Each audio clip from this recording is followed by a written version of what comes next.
Hey guys, welcome back to the channel. Now we're at the end of the year, so today I want to recap some of the cameras released in 2022. I'm going to try to hit all of them, but there might be some that I miss. And I'm going to try to pick one to be the best of the year. Now there were a decent amount of cameras released this year, and I covered or at least mentioned some of the major ones, but there definitely were a few that I wasn't able to cover, so I'm glad I get this time to talk about those a little bit more.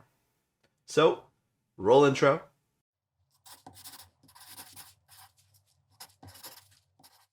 And let's get started. Now I'm going to break this down by manufacturer. As many of you know, I am a Fuji shooter, so I'm going to start there. Now Fujifilm came out swinging with the XH2S earlier this year.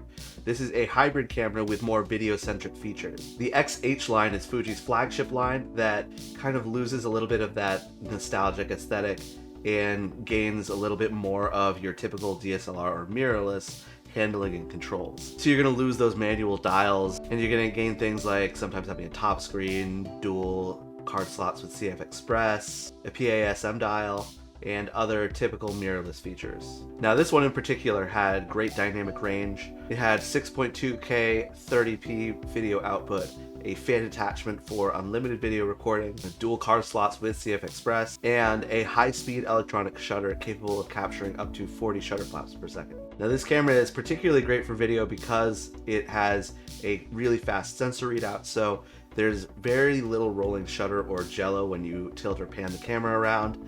And it also does have that 6.2K video. But they didn't stop there. They continued on with the XH2, which is going to be the more photocentric XH hybrid. This one's going to have a new X-Trans 5 40 megapixel sensor, and this is the first Fujifilm camera to carry a sensor of that size. Now, some of the features from the XH2S were lost, but with those megapixels we also did gain things like pixel shift for 160 megapixel photos if you're on a tripod, and because you have a 40 megapixel sensor, now you can get 8K video out of it. Now because it's not a stacked sensor, you're going to have a slower sensor readout, so you will have rolling shutter on this, but all of these trade-offs come in at a $500 less price point than the XH2S, which was $2,500, so this one's coming in at $2,000. Then, towards the end of the year, Fuji came out with the XT5. Now this is their other flagship line, which continues with their normal vintage or nostalgic aesthetic with the manual dials and buttons, but it still has some of the great features from the XH line. So this is going to get that 40 megapixel sensor that the XH2 has. You're not going to get 8K video in this one because it is a more compact body, so it wasn't able to manage the heat as well, but you'll still be able to get very good video out of this. But this really is more a follow-up to the XT3. There was the XT3 and then the XT4 and then now the XT5. The XT3 was a photocentric hybrid with great video features.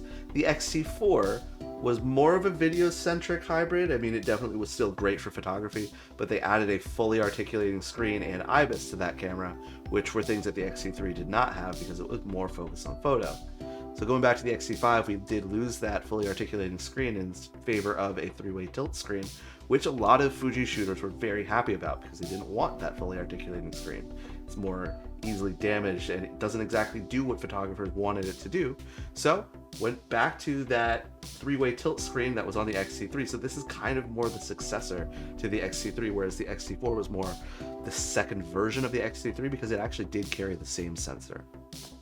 Anyway, so those are the three cameras. We got the XH2S, the XH2, and the XT5. That's what Fujifilm put out. Next up is Canon. Now Canon released 4 cameras this year, and the first is the Canon R7, then the Canon R10, then the Canon R6 Mark II, and finally they did release a cinema camera version of the R5 called the R5C. Now I'm going to touch on the R7 and R10 first because those were released first and they are the more controversial and also more interesting of the cameras released this year by Canon if you just look on paper. So R7 and R10 are APS-C R-line cameras. This effectively kills off the M line while giving the new APS-C R-line users brand new cameras, but still a decent library of glass. Now that glass is going to be more expensive because it is made for full frame cameras, and I'm assuming that Canon is going to develop more APS-C R lenses than they already have.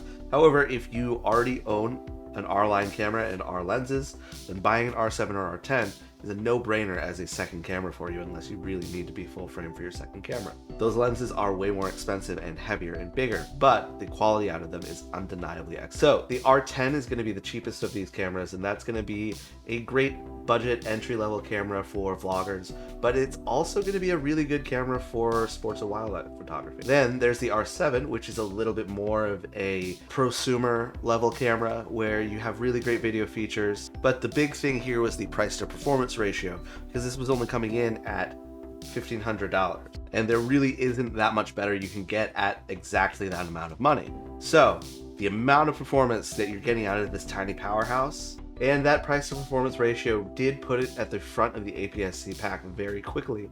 However, they did get overshadowed by some of those Fuji releases pretty shortly after that. Other than those two, Canon did sneak in that R6 Mark II, which seems like just kind of an afterthought camera on paper, but if you look at the price, you're getting in a fantastic R-line camera for around $2,000. You can't really beat that because the autofocus on Canon cameras is insanely good. And then finally the R5, which was plagued with many issues, a lot of which were solved with firmware updates, but it was touted as being an amazing camera and then you couldn't really use all the features because of overheating. Well, here comes the R5C. So this is going to be in Canon's cinema line of cameras, but it's going to really have a lot of similarities to the R5 internally and externally. But externally you are going to get a bigger, bulkier body with a built-in fan that allows you to have unlimited recording time.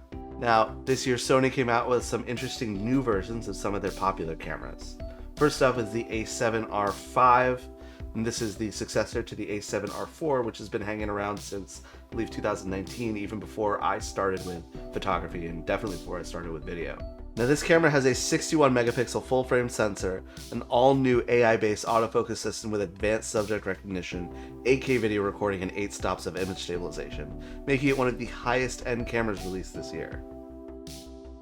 This still isn't going to be their #1 camera, but it's going to be right behind that Sony A1 until a successor to that Sony A1 is released. But this is continuing the A7R line, which is the resolution line that is mainly used for photography.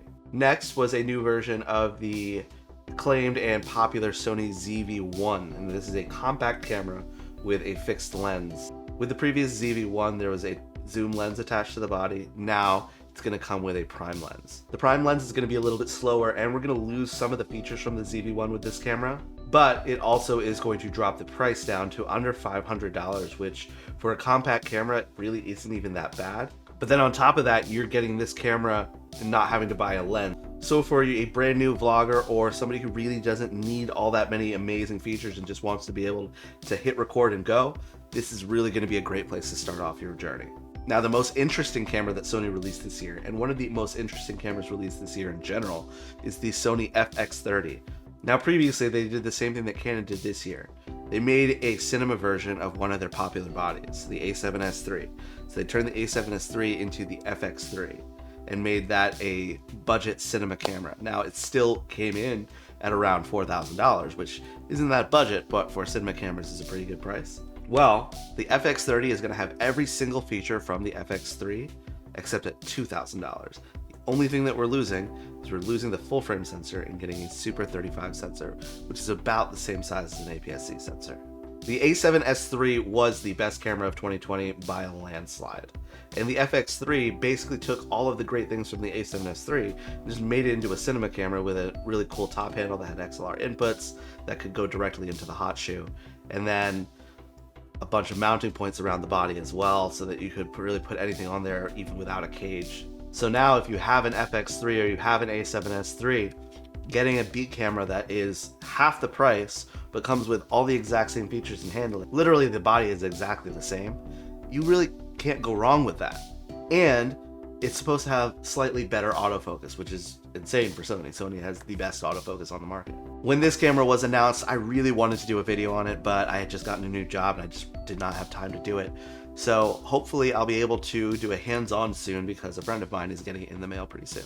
And he has an FX3, so maybe he'll help me out with a little bit of a comparison. All right, next up, I'm going to talk quickly about Nikon. Nikon released the Nikon Z30. This is going to be their vlog camera, so it's going to continue the Z line for APS-C. They have their Z5, Z6 for full frame, and then they have the Z50 and ZFC for APS-C. Now they'll have the Z30 as well, so this is going to have a fully articulated screen and be a small, light, compact body, but be able to take advantage of those great lenses. Now, they're a little bit behind the curve here. everybody else has kind of already got their cameras out. This isn't bringing a ton of new features to the market, but what it is bringing is decent autofocus performance, 4K video, and a flip out screen, all at a reasonable under $900 price. So this is going to compete with the Sony ZV-E10 and the Fuji X-T30 Mark II that I shoot on. Alright, just a couple more brands here I want to talk about. So Olympus, they died and came back to life a couple years ago as the OM digital system. So this year they released two cameras, the OM1 and the OM5. The OM1 flagship is hailed as being the best micro four thirds camera ever made. That may be a little bit questionable because there also was a camera that we're going to talk about after Olympus, but it is a very capable camera. This camera is going to have great features like 4K 60, and it's going to have a vastly improved hybrid autofocus system rather than just contrast detect. Micro Four Thirds cameras also benefit from great IBIS capabilities since they have a smaller sensor size, so there's more room inside of the camera for correction. And this one is no slouch in the IBIS department. It's a capable hybrid camera if you don't mind the reduced sensor size, and it comes in under $2,000. They also released the OM5, which is a marked improvement over the previous OMD EM5 cameras, but at $1,600 it's really hard to justify that camera versus something like the Fuji X-T5 or the Canon R7. Panasonic only put out one camera this year, but it was a doozy. It is the long-awaited follow-up to the GH5, which is the GH6. Last year they released a GH5 Mark II, which was a follow-up to the GH5, but it wasn't really what everyone was hoping for. Now this is one of the best cameras for video on the market, and at the $2,000 to $2,500 price range, it's competing with the A7 IV and the Fuji XH2S to be the king in that category for that price range. And that's saying a lot because this is another Micro Four Thirds camera, and it's going up against an APS-C and a full-frame camera and going toe-to-toe. Now this has got a 25 megapixel CMOS sensor, it's got a built-in fan for unlimited recording, internal 10-bit 422 recording at 4K, and you can even get 120 frames per second slow-mo at 420. There's log profiles, open gate shooting with 5.7K, CF Express card slots, full HDMI output, the list goes on and on. The only downside here is that sensor size and the contrast detect autofocus. But if you could put up with those, this really is a camera that is hard to beat. Finally, I'm going to touch on a few odds and ends. Leica released the successor to the M10, which is the M11, and this is going to have a 60 megapixel sensor. As well, they released a bunch of new colorways of their Q2 camera, limited editions, which look really cool, but there's nothing different between those and the regular Q2.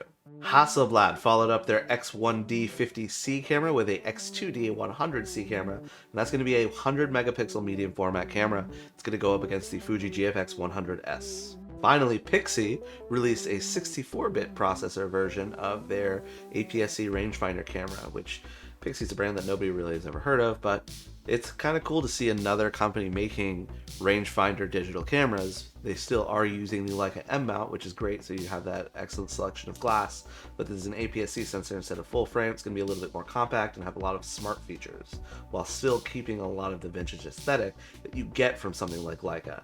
This is a new version with a 64-bit processor, which I guess makes it the first 64-bit camera. I don't really know anything about that. I haven't looked into this camera very heavily, but I do intend to. I just haven't gotten around to it. So I said I would crown a winner, and I really want that winner to be the Fuji XH2S. That was my favorite camera release of this year. However, there is that Sony FX30. You come at it from a different angle. That is a killer camera. That is a cinema camera that essentially obsoletes Blackmagic's entire pocket cinema camera line, which is insane, because instead of having to get a big bulky manual focus only camera for cinema, now you have this smaller but still same size sensor, still has autofocus and manual focus capabilities, and has that amazing body and that top handle capability, all for $2,000. That's really unbeatable for anyone looking for a cinema camera that's not looking to spend $4,000 or more, or that doesn't want to lose autofocus. So I really got to give it to both of those cameras as a tie, the XH2S and the Sony FX30. Alright, that's everything. If you like this video, please like, share, and subscribe. If I missed any cameras, leave them down in the comment section below, and we can talk about any other cameras that may have come out this year that I just forgot to mention. If you have any comments, questions, or suggestions, leave those down below as well. Again, I got a new job towards the end of the year. I got really, really busy, and I'm so sorry that my uploads have been inconsistent. I was really, really consistent at the beginning of the year, and then got this new job, and suddenly things started to drop off a little bit. But I'm hoping to start the new year fresh and be able to upload pretty consistently again. All right, have a great one.